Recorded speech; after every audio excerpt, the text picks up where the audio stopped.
이재명은 자신의 개똥 철학을 비판하면 역으로 나쁜 놈이라고 극우라고 뒤집어 씌웁니다. 이게 이재명뿐만 아니라 좌파들이 원래가 늘 하던 방식입니다. 저 인간들은 자유파 유튜버들을 극우라고 프레임을 씌우거나 심지어 윤 대통령이 반국가 세력이라는 말 한마디를 했다고 벌떼처럼 달려들어서 물고 뜯었지 않습니까? 여러분, 그 이유를 우상과 이성 47페이지에서 밝히고 있습니다. 좌파들이 자유우파를 극우라고 낙인 찍는 이유는 왜 그럴까요? 제가 간단히 47페이지를 읽겠습니다. 왜 좌파는 이토록 집요하게 극우 프레임을 들이대는가? 그 본질은 두려움이다. 자유우파가 말하는 책임의 철학이 국민에게 다시 울림을 줄까 두렵기 때문이다. 첫째, 그들은 자유우파가 말하는 책임있는 자유라는 철학이 국민에게 설득력을 얻는 것을 두려워한다. 둘째, 좌파는 보수가 말하는 안보의 논리가 국민을 각성시킬 것을 두려워한다. 셋째, 좌파는 보수의 언어가 회복되는 것을 두려워한다. 오랜 시간 동안 좌파는 민주, 평등, 진보, 연대, 사람중심 같은 단어를 독점해왔고 보수는 독재, 기득권, 반개혁 같은 부정적 어휘로 묶여왔다. 그런데 자유우파가 따뜻한 보수, 약자와의 동행, 공정한 기회의 사회, 책임있는 자유를 말하기 시작하면 좌파의 언어 독점은 깨지게 된다. 좌파는 말이 아닌 낙인을 통해 저항하기 시작했다. 논쟁하지 않고 낙인을 찍고 설명하지 않고 조롱하며 설득하려 하지 않고 침묵을 강요하는 그들의 방식은 그들 스스로 자신 없는 철학 위에 서 있음을 보여주는 반증이다. 이제 국민이 답할 차례다. 누가 진심으로 나라를 지키려 하는가? 우리는 누구의 손에 대한민국의 미래를 맡길 수 있는가? 자유파는 더 이상 침묵해서는 안 된다. 진실은 결국 침묵보다 강하고 책임은 언젠가 국민의 마음을 움직인다. 그 시간이 바로 지금이다.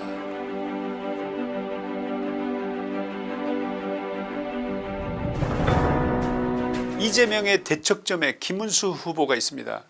김문수 후보는 다행히도 지금 3% 내외로까지 이재명을 추격하고 있습니다.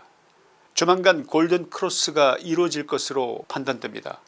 6월 3일까지 얼마 남지 않았습니다. 김문수를 선택하는 것은 한미동맹을 선택하는 것입니다. 자유민주주의를 선택하는 것입니다. 자유시장경제를 선택하는 것입니다. 윤 대통령이 강조해온 자유와 책임과 전통이라는 보수의 가치를 선택하는 것입니다. 여러분의 현명한 선택을 부탁드립니다. 이재명 후보가 유세장에서 내뱉은 호텔 경제론과 커피 원가 120원의 발언은 단순한 말 실수를 넘어서 그가 현실 경제에 대해서 얼마나 무지하고 자영업자들의 삶에 대해서 얼마나 무감각한지를 적나라하게 보여주는 사례입니다. 문제는 그 발언 내용의 정확성에 있는 것이 아니고 그 무식한 발언이 담고 있는 인식의 구조, 경제에 대한 태도, 국민을 대하는 자세 등 이자에 관한 모든 것이 얼마나 위험한지를 함축하고 있다고 할 것입니다. 이런 자를 대통령으로 뽑겠다는 국민들이 아직도 그렇게나 많다니 기가 막힐 노릇입니다. 어떻게 이루어낸 대한민국인데, 어떻게 이루어낸 한강의 기적인데 좌파들의 손에 나라가 이렇게 허무하게 무너질 조짐을 보이고 있다니 머리를 쥐어뜯으면서 통곡이라도 쏟아내고 싶은 심정입니다.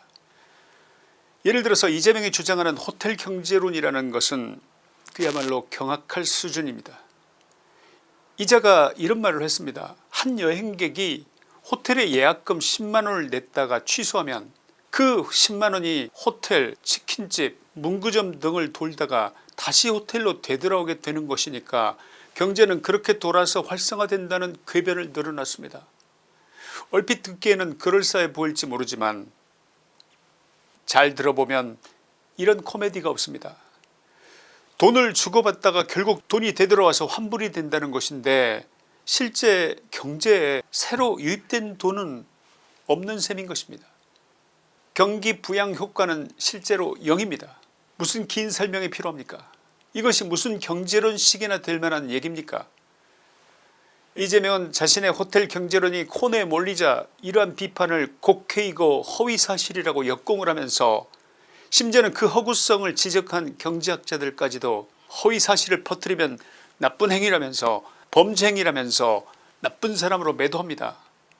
내가 대통령에 당선되기만 해봐라, 어디 두고 보자.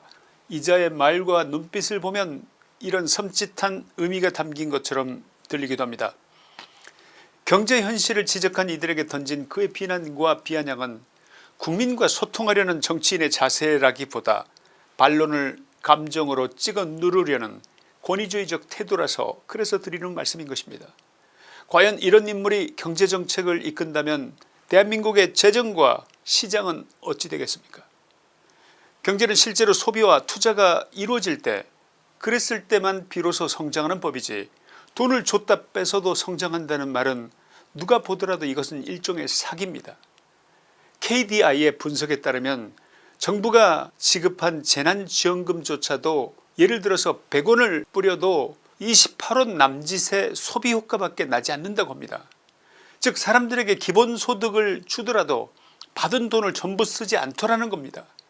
보통은 저축이나 부채 상환에 쓰게 돼서 순환이 예상만큼 되는 것이 절대 아니라는 겁니다. 하물며 결국 환불될 운명인 호텔 예약금이 돌고 도는 것을 경제활성화라고 부르겠다. 이것은 한마디로 판타지입니다. 이재명을 지금 거록스럽게 한 두 번째 이야기가 있습니다. 커피 원가가 120원이라는 이재명의 주장 말입니다. 이재명은 커피 한 잔이 8,000원에서 만원인데 원가는 120원이라고 했습니다. 마치 자영업자들이 지나치게 폭리를 취하고 있는 것처럼 이야기한 건데, 이 발언은 커피 자영업자들의 어려운 현실을 송두리째 왜곡한 것입니다. 커피 원가 120원이라는 수치는 원두 원재료값 중 극히 일부에 불과하며 여기에 들어가는 종이컵, 뚜껑, 얼음, 우유, 시럽, 부재료, 전기세, 상하수도 요금, 카드 수수료, 커피 머신의 감가상각비까지 포함하면 단순 재료비만 해도 1,000원에 육박할 겁니다. 게다가 자영업자를 짓누르는 가장 큰 부담이 뭐겠습니까? 임대료와 인건비입니다. 최저임금 상승에 따라 인건비도 대폭 늘었고 카드 수수료와 각종 세금과 공과금까지 더한다면 커피 한 잔의 실질적 원가는 최소 3,000원 이상인 것입니다. 그럼에도 불구하고 이재명은 원가 120원이라는 단순 수치를 꺼내들면서 자영업자들이 마치 만원짜리 커피를 9,880원을 폭리를 취하는 폭리업자인 것처럼 규정을 했습니다. 여러분이 대답해 주시기 바랍니다. 이재명이 국민의 삶을 진지하게 돌아보고 걱정하는 자라고 할 수 있겠습니까? 이재명은 진심 어린 사과는커녕 이런 비판에 대해서 허위사실 조작, 정치공작이라면서 역공을 펼치고 있습니다. 제 버릇 개주겠습니까? 비판은 받아들이지 않고 올바른 지적을 곡해로 몰아붙이면서 자신을 공격하는 세력은 모두 제거해야 한다고 목소리를 높였습니다. 정적 제거 음모가 계속되고 있다, 칼로 자신이 죽을 뻔했다, 이런 극단적인 표현까지 써가면서 마치 자신이 음모에 둘러싸인 피해자라는 인식을 국민에게 주입하려는 듯한 언행을 계속하고 있습니다. 지도자의 자질은 본래 위기 속에서 드러나는 법. 이재명 이자는 건전한 비판 앞에서 유연하지도 않았고 책임감도 보이지 않았고 비판에 대해서는 겁박으로 몰아붙였습니다. 더 심각한 문제는 이러한 비이성적인 언사가 단지 경제 발언에서 끝나지 않는다는 점입니다. 이재명 후보는 과거 소련군은 해방군, 주한미군은 점령군이라고 표현했습니다. 게다가 미사일을 도발해도 핵무기를 실험해도 대북 문제에 대해서만큼은 유독 침묵하거나 유화적인 입장을 보였던 것을 우리가 모두 알고 있지 않습니까? 중국에게는 쉐쉐만 하면 된다면서 중국 대사 앞에서 이재명이 취했던 비굴한 친중 굴중적 태도도 이미 여러분들이 보셨습니다. 문재인이 중국에서 8끼를 혼밥하는 푸대접을 받으면서도 중국은 거대한 큰 산이고 우리는 그 옆에 붙어있는 작은 봉우리라면서 자발적인 굴중의 인식을 드러낸 바 있는데, 이재명 역시 이 같은 문제인식의 굴중 DNA를 물려받은 것이 틀림없습니다. 만약 불행하게도 이재명이 대권을 혹시라도 잡게 된다면 우리 대한민국의 주권이 얼마나 훼손될지, 한미동맹이 얼마나 위태롭게 될지 불을 보듯 뻔한 사실 아니겠습니까? 실제로 외교안보 전문가들은 그가 대통령이 된다면 한미동맹은 균열될 가능성이 높고 주한미군 철수라는 악몽이 현실이 될 수도 있다고 경고하고 있습니다. 그렇지 않아도 트럼프 대통령이 주한미군 4,500명을 철수를 한다는 뉴스가 보도되었다가 조금 전에 그것은 오보다 이런 주한미군의 발표가 있었습니다마는 이재명의 집권이 현실화된다면 사실 미군 철수라는 리스크는 단순히 군사적인 문제만에 그치지 않을 것입니다. 외국인 투자자들은 한국의 안보 리스크를 가장 크게 우려할 것입니다.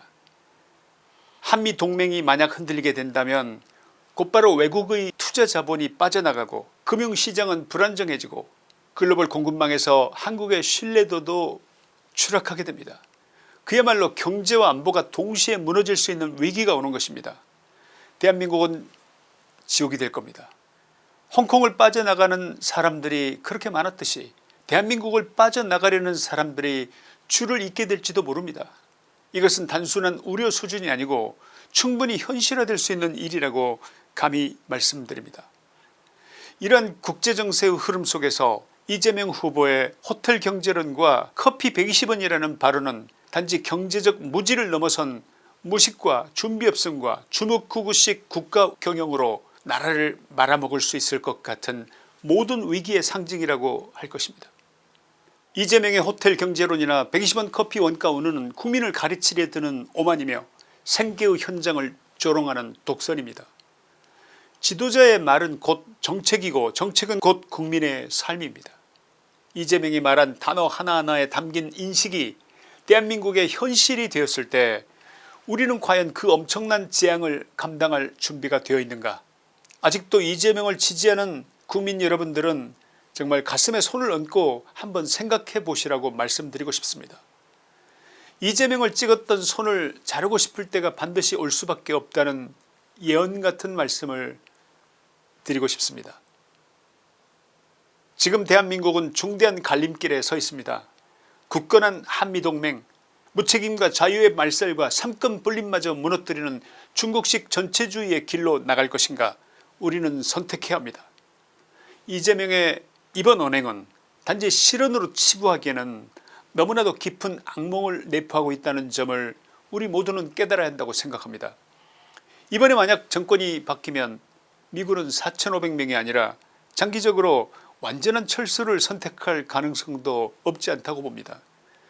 역사적으로 미군이 주둔했다가 떠난 나라에는 반드시 전쟁이 일어났습니다.